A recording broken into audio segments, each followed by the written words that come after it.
Welcome to Do You Like Scary Movies? Where we examine all things horrific. Each episode features interviews with those involved in all aspects of horror and the bizarre. Do you like creepy movies, scary books, or horror music? Join us for a look into all of the things that go bump in the night and bring a chill to your spine. Prepare to be scared. All right, here we are for a unusual one, I guess. We are unusual people, but this is more unusual than usual. That's true. So I guess before we get into why it's unusual, the usual introductions aren't necessary. So in that case, I am Brian, your co-host of this here podcast, with the Rocky Mountain Paranormal guy, the co-host of the They Did It conspiracy podcast, as well as many other things which we're going to be leading into here in a second. And with that, I'll pass it over to Bob. That would be me. And I suppose ditto. Except for They Did It. I'm not on the They Did It podcast. You'll get there. Although at some point I'll jump in as a guest or something, I'm sure. But also, of course, co-host of this podcast. You can find me on YouTube on the Phobophile channel. You can find it at phobophile.com. And a bunch of other stuff, but... Oh, and I can say this podcast, if I get my slacking personality corrected, is also available on YouTube at this point. This is true. That is news. And as for the other stuff that I've been up to, well, surprise, we don't have a guest this evening. Yes, we do. But, well, we are our own guests. We are a clown. Because we are... Although the cat's already out of the bag, we've told people about some of the stuff before, this is the one in which we're going to kind of share everything that we've been up to. Not everything. Not everything. So some of those things are between ourselves and... The walls. Between ourselves and our... walls, yep. Gods, psychiatrists, exactly. Whatever authority might be invoked. But I guess we should just sort of get right into what we're talking about. So I guess I'll start by giving a little bit of background with the publishing house. Over the last several months, I've been starting a brand new publishing house. It's called Polymath Press. You can find me at polymathpress.com. And it's a traditional publishing house doing a lot of horror, so presumably if you're listening to this podcast, you'll be interested in the stuff that's coming down the pipeline. And I should also mention we're open to submissions and things, your stuff. All that stuff, and there's a bunch of stuff in the works. We've got some anthologies coming out, lots of good stuff. But... For the love of God, if you submit something, make it decent. Yes, please. Please do. And I will... At least make it... It doesn't have to be great. I'd prefer it. But at least make it decent. I've read some stuff, even from authors you've heard of, that isn't. Exactly. So, send me good stuff, but putting that aside, we are actually sort of up and running now, and our first book is relevant to listeners of this podcast, because it's the two of us that have written it. True.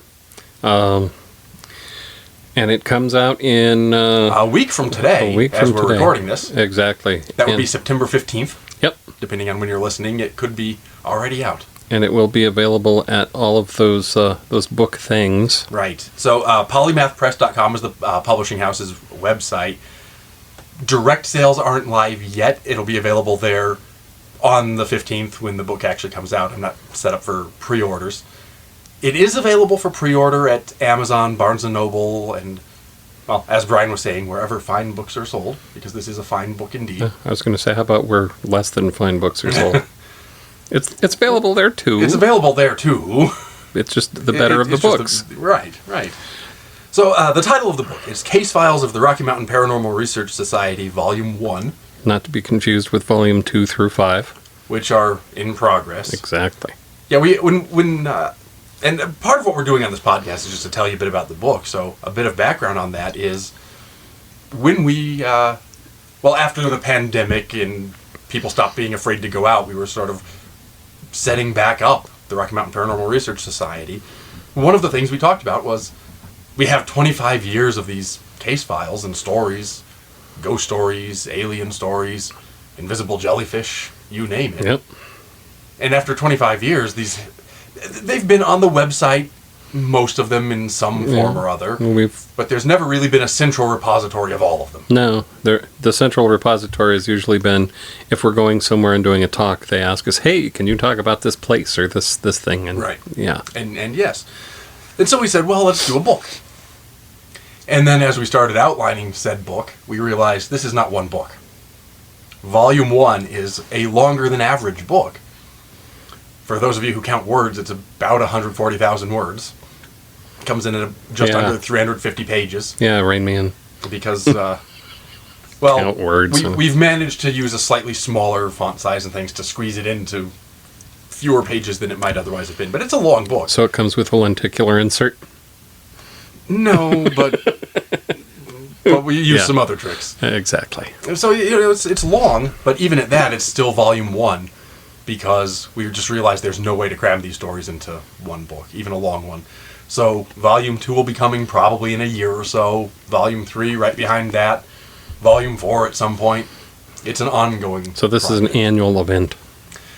Hopefully, and at least for now. Yep. And the nice thing is, because we're still continuing to do the research, we can keep adding to these as time goes on. Yes, and that's I guess the blessing and the curse of this thing is this series is not going to be finished. It just doesn't end, yeah, which is good. At some point, we'll drop dead and it'll be done. Exactly. Unless somebody else takes over the society. That's true. In which case, whatever. But, the book is out on September 15th. We should also mention Where? at Colorado Festival of Horror, if you're in Colorado or will be visiting. That's a wonderful convention. I think it's my favorite, probably yours as well. And I'm not just saying that because I run part of it. Yeah. So, great convention. One of the best. And, we've been plugged in with them, and so we're doing an exclusive limited edition there of 50 copies. So if you happen to be in Colorado, you can meet us, get a signed copy. It'll be one of 50 limited editions. There's no extra chapters or anything. It's just a limited edition of the same book. So if you don't happen to be in Colorado, well, that's okay. Get your ass out here. But if you can't, then you can go to the publisher's website or go to Amazon or Barnes & Noble or do what you got to do, and there will be copies available. Absolutely. And everybody buy 2 copies. Why just 2? Well, if everybody bought 2. I suppose if everybody bought 2, I'd be happy. That would be enough. But since not everybody is listening, buy as many as you possibly can. They make wonderful gifts, and it is going to be a gift-giving season in a couple of months. That's what I was going to say. These make good gifts for your friends. Particularly if they're the spooky sort. Spooky people. Or if they're interested in history. Because that's what surprises a lot of people, I think. I think people are kind of hip to the idea that there's a scientific side to paranormal investigation. Even if they don't always get it right. Right. They're kind of keen on the idea that there is some science to be done there. The concept is understood, right? But what people might not realize is just how deep some of the history of these locations goes.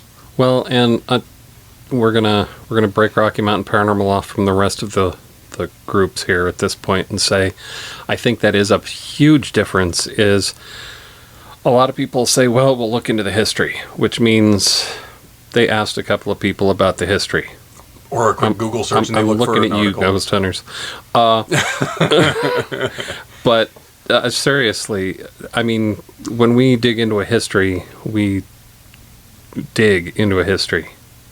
And a good example of that would be the chapter in this book, it is in Volume 1, about Cheeseman Park in Denver, which ends up being one of the longest chapters in the book, even though there's not a whole lot of ghost stories. There's a couple, and they're good.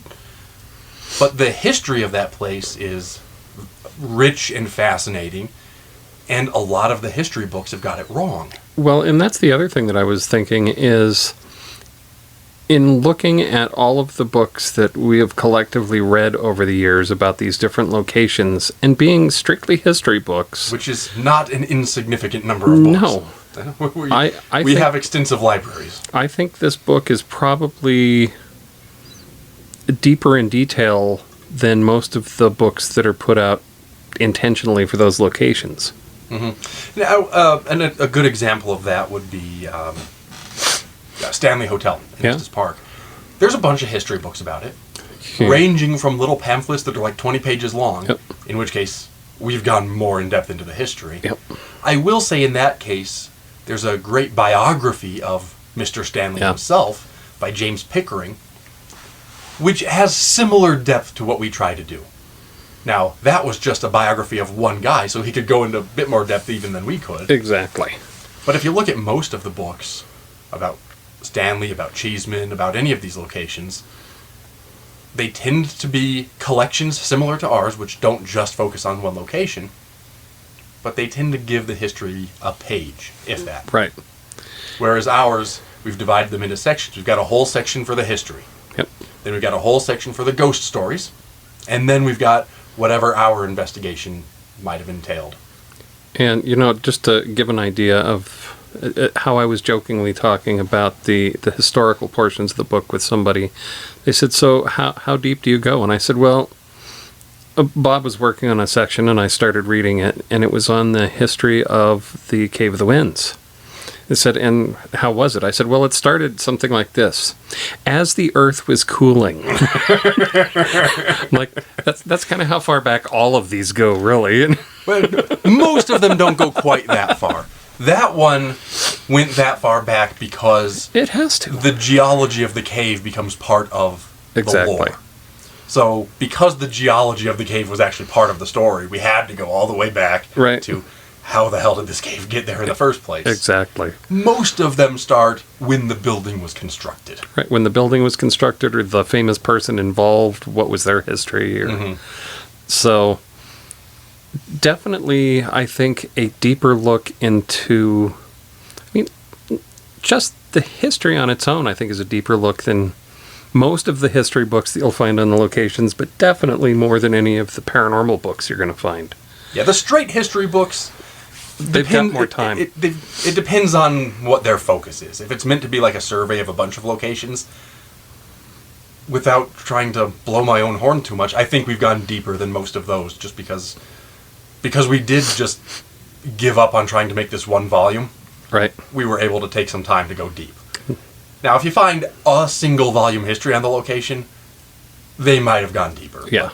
That's because they've written a whole book about the place. But I think one thing that we really tried to pay attention to is making sure that we didn't accidentally give inaccurate history or continue urban legends. So if something is being spread that has become part of the history canon, even though it isn't, we'll tell that story, and because that is part of the... Right. Even if it's untrue, the urban legend becomes part of the history of the location. And it's important to study our mythology and understand our legends and our various lore, I guess you would say. Yep. But if it turns out not to be true, it's not true. We'll say try something. to correct the record. Exactly. Then going back to Cheeseman Park, that's a good example. Obviously, we're not going through the whole story on this podcast. When we give our lectures, we spend half an hour on it. Yep. And even that's not the full story. The full story is something like 50 pages of the book. But a good example of this lore is the evil Undertaker. There's this story that Mr. McGovern, Undertaker McGovern, I guess going back just to provide a little bit of background, before it was a park, it was a cemetery. And before it was a cemetery, it was a cemetery. It was a Native American cemetery. But we're going to talk about the second cemetery here. But they were moving the cemetery to build a park. They'd hired Undertaker McGovern to move the bodies. He's developed this reputation as the evil Undertaker because he would dig up the bodies, break them apart, and put them into smaller caskets. There's truth there. There is. But it's not because he was greedy or evil or lazy. He was told to do it. The city told him to do it because there was a casket shortage, but they had a surplus of children's caskets, and they told him, we'll pay you a little extra, do what you need to do. Exactly. So that's become part of the lore, so we had to address it. But we've also tried to set the record straight that he was not what people have made him out to be. Exactly. So trying to keep history correct. And, part of that is over the years, we've watched history get rewritten to line up with the ghost stories. Right. So instead of a historical ghost story, which a lot of these places have, they'll take something and go, oh, well, how can we very lightly rewrite history to be able to make it fit the ghost story? Right. And I think a good example of that, another one from the book, I'm trying to stick to ones from Yep. this volume of the book, Elkhorn Lodge. Yep. It's if you know the Stanley Hotel, it's like a mile away down the road. It's in the same town. Not even a mile. Nah, Half a mile, maybe. half a mile. It's actually a little bit older than the Stanley Hotel. It was this guest ranch, first one in the region. Stanley stayed there. Stanley stayed there when he was building his hotel, in fact, yeah. And they've got some good ghost stories that sort of naturally grew up around the hotel, around the lodge. But as the ghost hunters have come through, and I don't mean Ghost Hunters the TV show, I mean just ghost hunters generally, although Ghost Hunters TV show was there, and we were involved with Yeah, that. let's say I know I was on it. But as the various ghost hunters have come through, they've developed some new ghost stories that were not original to the place. They had one that some ghost hunters came through and they did a EVP session. They were trying to talk to ghosts through a broken radio. And the ghost apparently told them that it was the spirit of a young girl who died in a shotgun accident when she was playing with a firearm with her brother or cousin or something of the sort. Well, it turns out if you dig into the history, and the idea was she was the child of the family that lived there before the James family that built the Elkhorn Lodge. Well, as it turns out, we know who the family was that owned the property before the Jameses because we have records of the real estate transaction when they traded properties before the Elkhorn was founded. And it turns out this other family did not have a young child by that name, and all of their children, as far as we've been able to tell from genealogical records, lived into adulthood. So, am I saying that this ghost isn't there? Not necessarily. But it's not what people have said it was. On the other hand, they've got ghost stories of a spirit that likes to sort of repair the lodge. And if you trace that person, there was such a person who liked to stay at the lodge all the time. So the history lines up better in some cases than in others. Exactly. And having been up there recently, I'll say that spirit has purchased a few earth-moving pieces of equipment because they're really moving things around up there. Yeah, some big hotel company has purchased the property. Until recently, it was the oldest continuously operating guest ranch in the state of Colorado. Yep. Which makes it one of the oldest in the country. Exactly. It has closed down in the last couple of years because some of the buildings were basically falling apart. Well, that and it was truly like the claims in The Shining. It had to shut down for the winter because there was no heat in the building. Right. Let me rephrase that. There were 2 fireplaces on the main floor. It was cold in the rest of the building. I know. I was there. And especially in the barn, which was also about to fall down. Yeah. So they had to shut it down for a while, and they're renovating, and I think doing mostly individual decisions we could disagree with, but they're doing right by the property and trying to preserve the historic value of. They're trying to preserve the historic buildings and keep it as much like it was as they can. Exactly. While also fixing it up and making it commercially viable. Little modernizing, which is fine. A little bit, as long as they sort of keep the rustic appeal of it, Yeah. which they seem to be doing. They do, which is fine with me. And as a matter of fact, we actually have some pieces that came out That's true. when they were doing renovations, and those will be for sale also. Yep. At Colorado Festival of Horror, for those of you who are there, or you're not going to find them on the website yet, but at some point some of those will make its way to polymathpress.com. So if you're interested in that particular story, you can actually get a piece of it that you can own while you read all the ghost stories.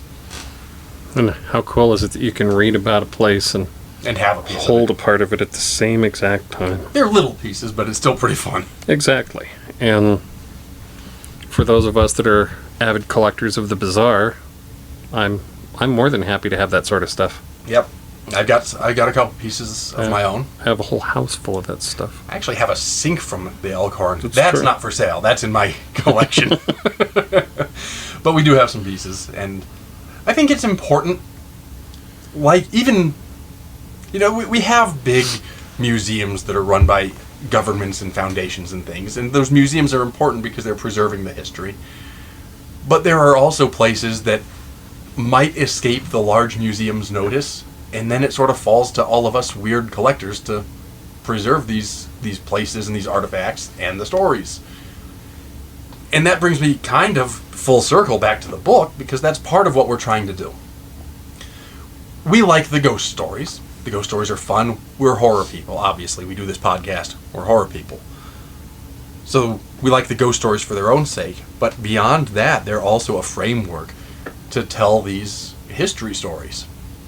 And there are a lot of characters in these stories that, unfortunately, despite living remarkable lives, they might have been forgotten had it not been for some ghost stories kind of keeping their tales alive and keeping people repeating their names. And even if the lore has grown a bit and some of the history's gotten muddled, there are some people in here that would have been completely forgotten were it not for the book or for the ghost stories. So that's another part of what we're trying to accomplish. I think a good example of that one, we have a vampire legend in Colorado. It's at Lafayette Cemetery in Lafayette, Colorado. And as vampire legends go, it's fairly mild. And It's one of them. Yeah. There's not really a whole lot to it. No, I mean, I want a real good vampire story of, them stalking the neighborhoods and Right. there's And this none isn't. of that. No. But the sort of positive side of it is the grave site in question, this alleged vampire grave, was a grave of these two immigrants that worked in a mine. These were poor immigrants, and they would have been completely forgotten. I mean, there would be a gravestone that has their names on it, and somebody could see it, but nobody would know anything about who they were, except that people have dug in to try to investigate this vampire story. And now, we still don't know a whole lot about who these people were, but at least we've been able to identify who were these people and a little bit of what they did. Well, and that stands true with a lot of the stuff that we do. I won't go too much into detail, but we got to actually give some background to people that were buried at Cheeseman Park that were lost. Yeah, And that's now- another good example. Now we've heard their stories. We still don't know their names, but we know a little bit about who they were and how they lived. Exactly. I mean, we always joke, and people say, have you ever talked to a ghost? And I always say I talk to them all the time, but they tend not to answer. Exactly. This one time, though, and it was through At the hands of a forensic anthropologist. Exactly. Through the hands of science, we got to get some answers from them. And we were able to learn a little bit about, Yeah. not all of them. Some Right. of them were harder to, Yeah. to piece together, but on, one of them we were able to determine, and you can read the book for all the reasons why, but he was a large black man who probably worked as a stagecoach driver.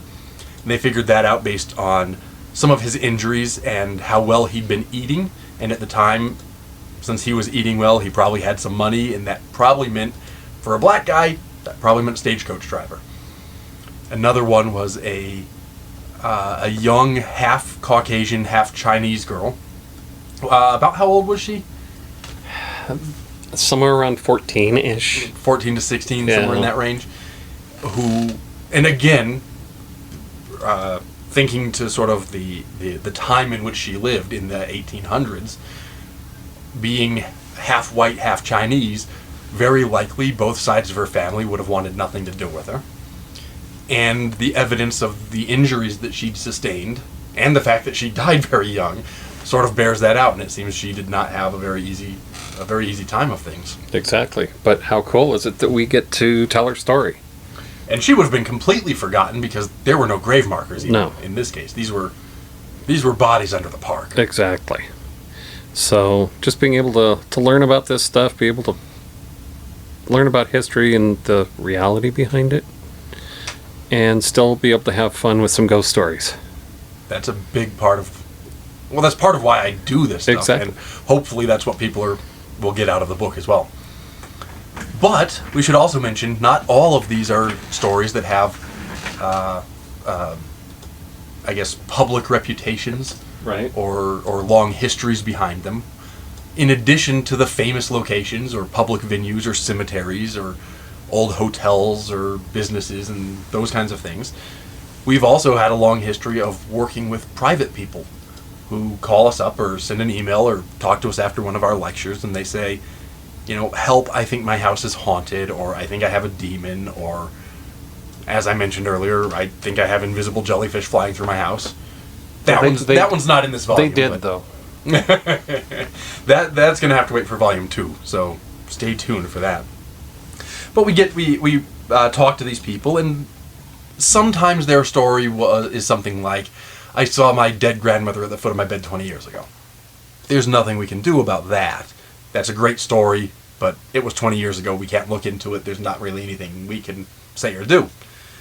But, excuse me, if it's an ongoing story, then very frequently we'll go out, we'll set up some monitoring equipment, we'll interview the people involved, and we'll do as full an investigation as we possibly can, including as much history of the property as possible, although that tends to be a lot less.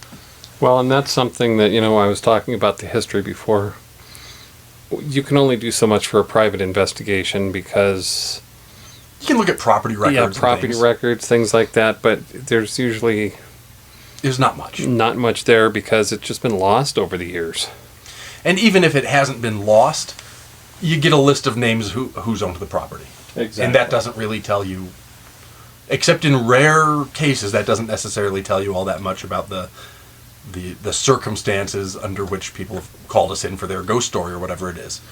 But we'll go out and we'll do as much investigating as we can, and we have a whole section 2 of the book that's dedicated to those private cases, including some in which, because we investigate skeptically but not cynically, meaning if we can find the natural explanation, we'll say so. We're not insisting that everything's a ghost. But on the other hand, if a ghost wants to come up and introduce himself, we're open to that too.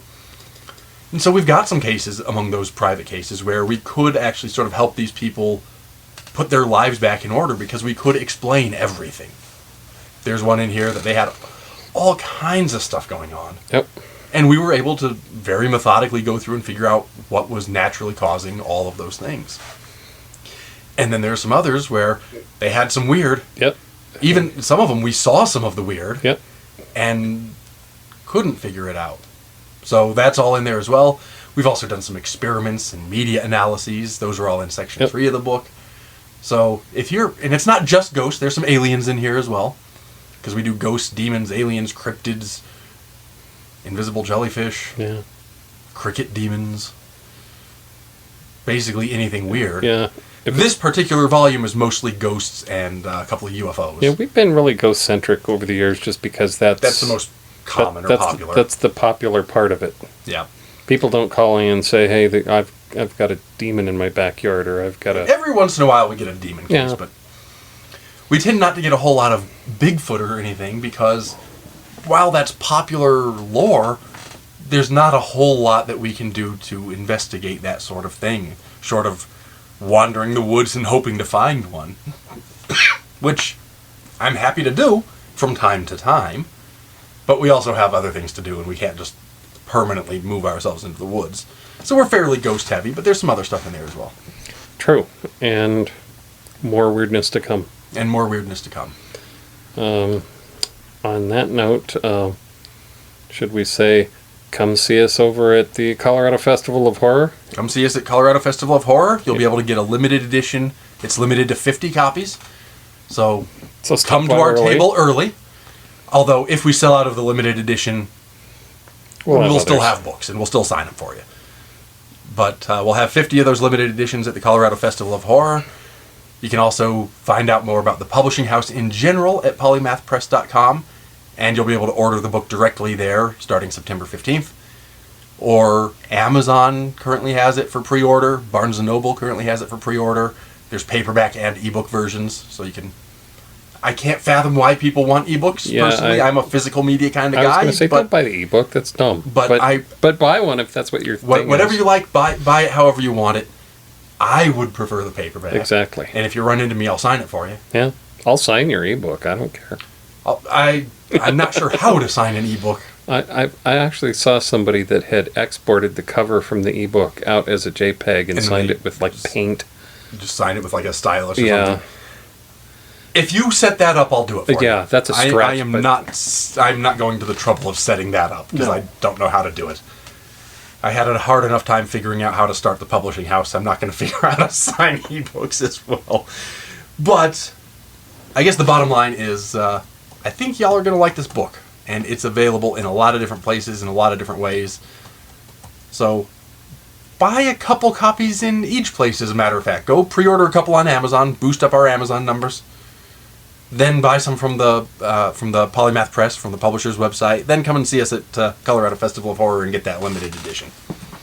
So they need to buy 4 copies, is what you're saying? At least. Okay. I mean, you should buy 1 copy for everybody on your gift list for this holiday season. Exactly. And then a couple copies for yourself, because you need to have 1 signed copy to keep pristine. Yeah, you got to have a signed copy. And then you have to have a reading copy so you can curl up by the fire and read it on Halloween or whatever, or highlight or underline or notes in the margins and that sort of thing. Yeah, that's the thing. If I have a book, bookmarks. People use bookmarks. I have a whole stack of these really nice bookmarks that I've bought, and I tend to end up using receipts and playing cards and things anyway. Yeah, but at least I use a bookmark. I just tear a page out of another book. You monster. Exactly. It's a romance novel, so it's okay. Is it the romance novel that you're in? No. Are we going to tell the people about that one, or is that a secret? That's not a secret. Yeah, if you get really bored or love comedy. Or if you happen to like Harlequin romances. I don't understand them, I can't but imagine to each a their own. listener here that would like Harlequin, but anything's possible. Yeah, to each their own. No judgments. I just don't get them. Yeah, there's this terrible Harlequin book called Midnight Investigation. According to their legal staff, it has nothing to do with this, even though it gives the name of the organization. I'll leave it at that. Well, so basically, they featured a character that was a member of Rocky Mountain Paranormal. And they called it Rocky Mountain Paranormal. Yeah. But they changed my name. What did they call you? Dallas Stone. Dallas Stone. That's my stage name. Yeah. Male stripper name? Exactly. Which is a thought I didn't need. Yeah, you don't need that one. I say that without judgment, too, because nobody need to think about me that way neither. But I guess... this has been a sort of a short one, but that's is. fine. We don't have a guest. We just wanted to make sure people were aware of exactly. the publishing house and this book specifically. And next week, and by next week, I mean later this week. Or sorry, no, it will be next week. It'll be just over a week. Yeah. As we're recording, anyway. Right, we have another guest coming up. We do know that we have one this time, so we're not going to announce it just in case. I guess actually just a little bit less than a week. We have a regularly scheduled guest. Yep. And then just over a week, we'll be at Colorado Festival of Horror. Yep. And we'll be broadcasting a podcast from there as well. Oh, I forgot about that. We do have one. In fact, if you're in town, you can come and listen to one of these podcasts live. Come join us for a podcast, exactly. You might get to ask a question of one of the guest stars. Yep. Maybe. I'm not sure if we'll open up the floor to questions or not. I have no idea how this is going to work. We'll see how it all goes depending on what the room is set up like. And all exactly. But that will be happening. Cool. And we're out. Take care, y'all.